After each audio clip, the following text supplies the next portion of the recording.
सोलापूर जिल्ह्यामध्ये अवकाळी पावसाची दमदार हजेरी पाहायला मिळते। अक्कलकोट तालुक्यामध्ये पावसाचा जोर पाहायला मिळतोय। जिल्ह्यामध्ये दिवसभराच्या उकाड्यानंतर पावसाने नागरिकांना दिलासा मिळाला। अक्कलकोट तालुक्यातील हंदूर परिसरामध्ये पाऊस झाला। जिल्ह्यातील अनेक भागामध्ये ढगाळ वातावरण असल्याचं ही चित्र आहे। हवामान खात्याने सोलापूर जिल्ह्यामध्ये 3 दिवसात पावसाचा इशारा दिलेला आहे, त्यानुसार पावसाचं आगमन देखील झालं।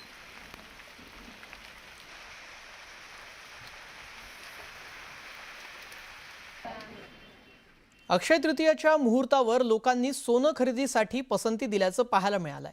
सकाळपासूनच सोन्याच्या दुकानाबाहेर लोकांनी लांबच लांब रांगा लावल्यात। आजच्या दिवशी सोनं खरेदी करण्याची परंपरा असल्यामुळे लोक आपल्या ऐपतीप्रमाणे दुकानामध्ये जाऊन सोनं खरेदी करताना दिसतायत। आपल्या देशाची परंपराच आहे की आपले दागिने हे पारंपरिक असतात।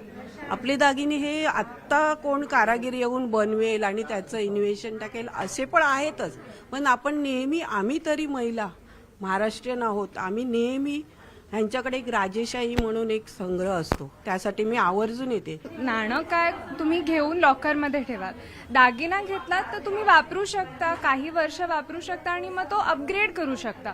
So it is equal.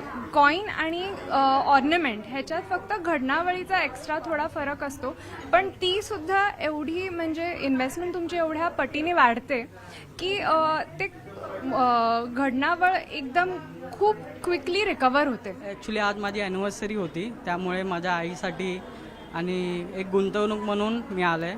आणि सगळ्यांना ऑप्शनच असतो ॲनिव्हर्सरी किंवा बड्डे, एक गुंतवणुकीचा एक ऑप्शन असतो, म्हणून एक चांगला दिवस पण आहे आणि आज वाढदिवस पण आहे, माझा ॲनिव्हर्सरी पण आहे, त्यामुळे मी एक आलेलो आहे आणि सोनं एक बेस्ट गुंतवणूक असं मला तरी वाटतं।